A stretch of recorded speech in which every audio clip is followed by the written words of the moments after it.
दुनिया में हजारों बस्तियां हैं, लेकिन क्या आपने कभी ऐसी बस्ती का नाम सुना है जहां की हवाओं में जंत की खुशबू बसी होती है, मगर इसी खुशबू के पीछे मौत और धोखे का एक गहरा जाल बिछा है। शहर की गहमा गहमी से दौर एक ऐसी पुरानी बस्ती जहां के इत्र फरोश अपनी शेशियों में सिर्फ खुशबू नहीं, बल्कि लोगों की अक्ल को सुन करने वाला जादू बीचते हैं। कहते हैं, यहाँ की गलियों में दाखिल होने वाला खुशबू के शहर में ऐसा खोता है कि उसे अपनी जेब कटने का एहसास तक नहीं होता। मैं भी उस बस्ती की शहरत सुनकर वहां खुंचा चला गया। मुझे लगा मैं सिर्फ एक नायाब इत्र खरीदने जा रहा हूं, मगर मुझे क्या मालूम था कि मैं अपनी जिंदगी का सबसे खतरनाक सौदा करने वाला हूं। जैसे ही मैंने उस बस्ती की दहलीज पर कदम रखा, फजा में एक अजीब सी भारीपन का एहसास हुआ। वहां की हवा आम नहीं थी। इसमें गुलाब, संदल और किसी इन जानी जड़ी बूटी की ऐसी मिली जली महक थी जो सीधी दिमाग की रगों पर दस्तक दे रही थी।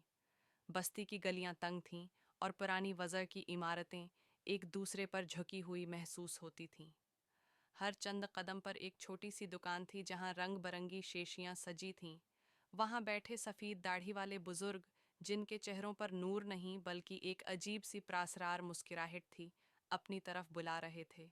एक बूढ़े इत्र फरोश ने, जिसकी आंखें गैर मामूली तौर पर चमक रही थीं, मुझे आवाज़ दी, साहबजादे, उधर आओ। तुम जिस खुशबू की तलाश में हो, वो दुनिया के किसी कोने में नहीं, सिर्फ मेरी इस नीली शेशी में बंद है। मैं न चाहते हुए भी उसकी तरफ खंचा चला गया।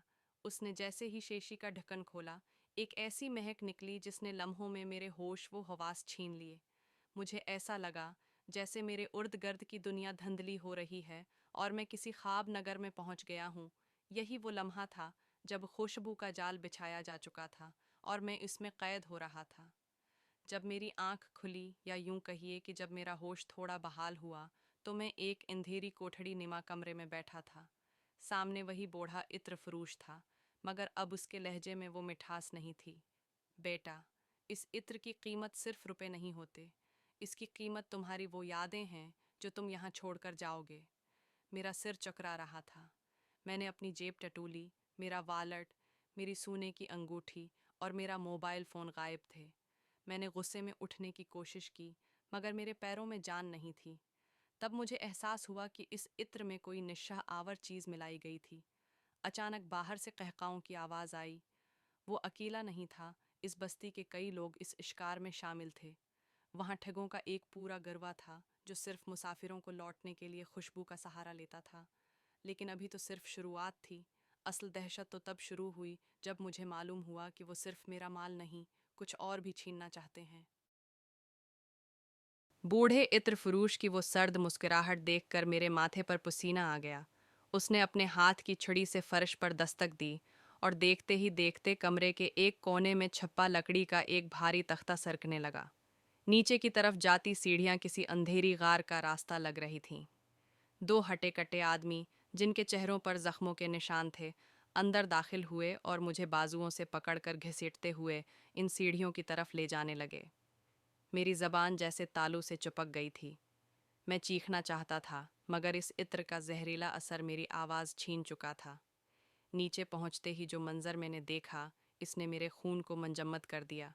वो एक बहुत बड़ा कारखाना था, लेकिन किसी फैक्ट्री जैसा नहीं, बल्कि किसी कदीम जादुई तजर्बा गाह जैसा। वहाँ दर्जनों लोग जंजीरों में जकड़े हुए थे, और उनके सामने बड़े बड़े तांबे के देगचे अबल रहे थे। मगर अजीब बात ये थी कि इन देगचों से फूलों की नहीं, बल्कि इंसानी पसीने और खूफ की बू आ रही थी। वहाँ मौजूद एक शख्स, जिसका चेहरा आधा जला हुआ था, तांबे की एक नली से उठते हुए बुखारात को एक छोटी सी शेशी में महफूज कर रहा था। बूढ़े ने मेरी तरफ देखकर कहका लगाया, हैरान ना हो साहबजादे, दुनिया के महंगे तरीन इत्र फूलों से नहीं, इंसानी जज्बात से बनते हैं। जब इंसान मौत के खौफ से थरथराता है, तो उसके जिस्म से जो पसीना निकलता है, उसकी खुशबू दुनिया के किसी गुलाब में नहीं होती। हम यहाँ इत्र नहीं, इंसानों का जौहर निचोड़ते हैं। मेरे पैरों तले से ज़मीन निकल गई। ये बस्ती सिर्फ ठगों की नहीं थी, ये इंसानी रूहों के शिकारियों की बस्ती थी। मुझे एक लोहे के जंगले में धकेल दिया गया, जहाँ पहले से एक नौजवान लड़का निढाल पड़ा था।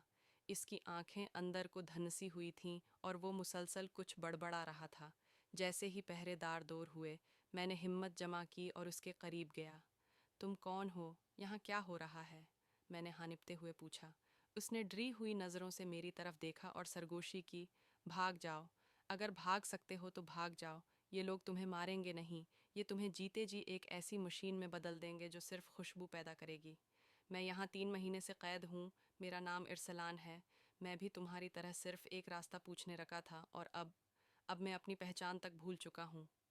ارسلان نے مجھے بتایا کہ اس بستی کا سردار، جسے سب بابا سندل کہتے ہیں، ایک ایسا عطر بنانا چاہتا ہے جسے سونگھ کر انسان ہمیشہ کے لیے اس کا غلام بن جائے۔ اس عطر کا آخری قطرہ تیار کرنے کے لیے اسے ایک ایسے انسان کی ضرورت ہے جس کے دل میں جینے کی تڑپ سب سے زیادہ ہو، اور وہ انسان میں تھا۔ ابھی ارسلان کی باتیں ختم ہی نہیں ہوئی تھیں کہ تہہ خانے کا بھاری دروازہ ایک زوردار آواز کے ساتھ کھلا۔ مشالوں کی روشنی میں ایک سایہ لہرایا۔ یہ بابا سندل تھا۔ اس کا قد لمبا، جسم ہڈیوں کا ڈھانچہ، اور آنکھیں ایسی تھیں جیسے دہکتے ہوئے کوئلے۔ اس کے لباس سے سندل کی اتنی تیز بو آ رہی تھی کہ میرا دم گھٹنے لگا۔ وہ آہستہ آہستہ چلتا ہوا میرے جنگلے کے قریب آیا۔ اس کے ہاتھ میں چاندی کی ایک چھوٹی سی سراہی تھی جس میں سے نیلی سی روشنی نکل رہی تھی۔ تو یہ ہے وہ نیا مہمان جس کی رگوں میں خوف کا خون دوڑ رہا ہے۔ اس کی آواز ایسی تھی جیسے 2 پتھر آپس میں رگڑ کھا رہے ہوں۔ اس نے ایک لمبی سانس لی جیسے وہ فضا میں میری دہشت کو محسوس کر رہا ہو۔ تمہیں معلوم ہے نوجوان، دنیا کا سب سے نایاب عطر روحی اضطراب کہلاتا ہے۔ یہ تب بنتا ہے جب کوئی انسان اپنی موت کو سامنے دیکھ کر زندگی کی بھیک مانگتا ہے۔ تمہاری آنکھوں میں وہ خوف دیکھ کر مجھے خوشی ہو رہی ہے۔ آج رات جب چاند اپنے عروج پر ہوگا، تمہاری سانسوں کو کشید کر کے میں وہ آخری قطرہ مکمل کروں گا۔ وہ قہقہ لگاتا ہوا واپس مڑ گیا۔ پہرے داروں نے میرے جنگلے کے باہر ایک عجیب سی اگربتی جلا دی جس کے دھوئیں سے میرا جسم سن ہونے لگا۔ ارسلان نے میری طرف دیکھا، اس کی آنکھوں میں آنسو تھے۔ ہمارے پاس صرف چند گھنٹے ہیں۔ اگر سورج ڈھلنے سے پہلے ہم یہاں سے نہ نکلے تو ہم کبھی انسان نہیں رہیں گے، صرف ایک شیشی میں بند مہک بن کر رہ جائیں گے۔ خوف نے مجھے وہ طاقت دی جو شاید مجھ میں کبھی نہیں تھی۔ میں نے دیکھا کہ ارسلان کے پاس ایک چھوٹی سی دھاتی کیل تھی جو اس نے مہینوں کی محنت سے فرش سے اکھاڑی تھی۔ ہم نے مل کر جنگلے کے زنگ آلود تالے پر کام شروع کیا۔ میرے ہاتھ کانپ رہے تھے اور باہر پہرے داروں کے بھاری جوتوں کی آوازیں دل کی دھڑکن بڑھا رہی تھیں۔ ٹک ٹک، تالا کھل گیا۔ ہم دونوں دبیے پاؤں باہر نکلے۔ دیواروں پر لگی مشالیں بجھ رہی تھیں جس کا فائدہ اٹھاتے ہوئے ہم اندھیرے میں سائے کی طرح رینگنے لگے۔ ہم نے دیکھا کہ بستی کے ٹھگ اوپر صحن میں جشن منا رہے تھے، وہ کسی نشے میں دھت لگ رہے تھے۔ ہم سیڑھیوں کے ذریعے اوپر پہنچے اور بستی کی عقبی گلیوں کی طرف بھاگے، مگر جیسے ہی ہم نے بستی کی حدود پار کرنے کی کوشش کی، اچانک فضا میں وہی تیز خوشبو پھیلی۔ تم لوگ خوشبو سے بھاگ سکتے ہو، مگر میری گرفت سے نہیں۔ پیچھے سے بابا سندل کی آواز گونجی۔ اچانک بستی کے کتوں نے بھونکنا شروع کر دیا۔ وہ عام کتے نہیں تھے، ایسا لگتا تھا ان کی سونگھنے کی حس کو کسی خاص عطر سے تربیت دی گئی تھی۔ وہ براہ راست ہماری طرف لپک رہے تھے۔ ہم جنگل کی طرف بھاگے جہاں کانٹے دار جھاڑیاں ہمارے لباس اور جسم کو ادھیڑ رہی تھیں، مگر پیچھے موت کا رقص جاری تھا۔ اندھیری رات، گھنا جنگل اور پیچھے خونی کتوں کی آوازیں۔ ارسلان بھاگتے بھاگتے گر پڑا۔ اس کا پاؤں ایک گہری کھائی میں پھنس گیا تھا۔ مجھے چھوڑ دو، تم جاؤ، ورنہ وہ دونوں کو پکڑ لیں گے۔ ارسلان چیخا، مگر میں اسے کیسے چھوڑ سکتا تھا؟ میں اسے نکالنے کی کوشش کر رہا تھا کہ اچانک چاروں طرف سے مشالیں روشن ہو گئیں۔ بستی کے درجنوں ٹھیک ہاتھوں میں برچھیاں اور عطر کی زہریلی بوتلیں لیے ہمیں گھیر چکے تھے۔ ان کے درمیان سے بابا سندل نمودار ہوا، اس کے ہاتھ میں اب ایک لمبا خنجر تھا۔ تم نے میرے عطر کا ذائقہ خراب کر دیا نوجوان، اب یہ عمل پیار سے نہیں، تکلیف سے مکمل ہوگا۔ اس نے ایک بوتل زمین پر دے ماری۔ اس میں سے ایک سبز رنگ کا دھواں نکلا جس نے ہمیں چاروں طرف سے ڈھانپ لیا۔ مجھے ایسا محسوس ہوا جیسے میرے پھیپھڑے پھٹ رہے ہوں۔ میں گھٹنوں کے بل گر گیا، اور آخری چیز جو میں نے دیکھی وہ بابا سندل کی وحشیانہ مسکراہٹ تھی جو میری طرف بڑھ رہا تھا۔ جب میری آنکھ کھلی تو میں نے خود کو ایک لکڑی کے تختے پر بندھا ہوا پایا۔ میرے ہاتھ پاؤں لوہے کی زنجیروں سے جکڑے ہوئے تھے اور میرے سر کے عین اوپر تانبے کا ایک بڑا سا پائپ لگا ہوا تھا۔ فضا میں वही भारी और निशा आवर खुशबू थी, मगर इस बार इसमें एक अजीब सी तपश भी शामिल थी। सामने बाबा संदल एक कदीम किताब खोले कुछ पढ़ रहा था। इसके अर्ध गर्द ठगों का पूरा टोला हाथ बांधे खड़ा था, जैसे किसी बड़ी इबादत की तैयारी कर रहे हों। वक्त आ गया है, बाबा संदल चलाया। आज रात ये बस्ती तारीख रकम करेगी। इस नौजवान का खौफ जब उरूज पर पहुंचेगा तो हम उसे इस देग में उतार देंगे, और इससे जो इत्र कशीद होगा वो हमें पूरी दुनिया का हुक्मरान बना देगा। इसने एक बटन दबाया और तख्ता आहिस्ता आहिस्ता अबलते हुए माया की देग की तरफ सरकने लगा।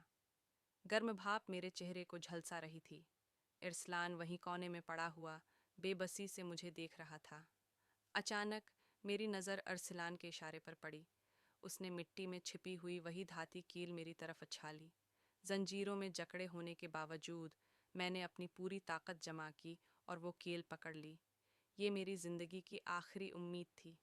जिस वक्त देख का गर्म माये मेरे जिस्म से चंद इंच दूर था, मैंने वो कील ताले के सुराख में डाली और अपनी जान की बाजी लगा दी। कड़क की आवाज़ आई और मेरा दायां हाथ आज़ाद हो गया। बगैर एक लम्हा ज़ाये किए मैंने तख्ते से छलांग लगाई। पहरेदार मेरी तरफ लपके, लेकिन मैंने करीब पड़ी हुई इत्र की बड़ी बड़ी बोतलें उठाकर इन मिशालों पर मारना शुरू कर दें जो दीवारों पर लगी हुई थीं।